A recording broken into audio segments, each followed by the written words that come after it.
Hi. I'm doctor Mahi Bharadwaj. కోవిడ్-19 పాండమిక్‌ని చూసాం. వెంటిలేటర్, ఆక్సిజన్ యొక్క ఆవశ్యకతను చూసాం. లక్షలాది మంది మరణాలను చూసాం. చివరికి వ్యాక్సినేషను ఫస్ట్ డోసు, సెకండ్ చూసాం.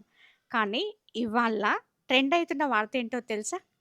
ఎంతోమంది సెలబ్రిటీలకు కోవిడ్ అంటే కరోనా పాజిటివ్ వచ్చిందని జెప్పేసి ట్వీట్ జేయడం జూస్తున్నాం. దానిలో మహేష్ బాబు గారి సతీమణి నమ్రత శిరోద్ గారు వాళ్ళ చెల్లికి కరోనా పాజిటివ్ వచ్చిందని జెప్పేసి ట్వీట్ చేశారు. అలాగే చాలామంది డాక్టర్లు గూడా కరోనా పాజిటివ్ వచ్చిందని జెప్పేసి ట్వీట్ జేయడం అయితే జరిగింది.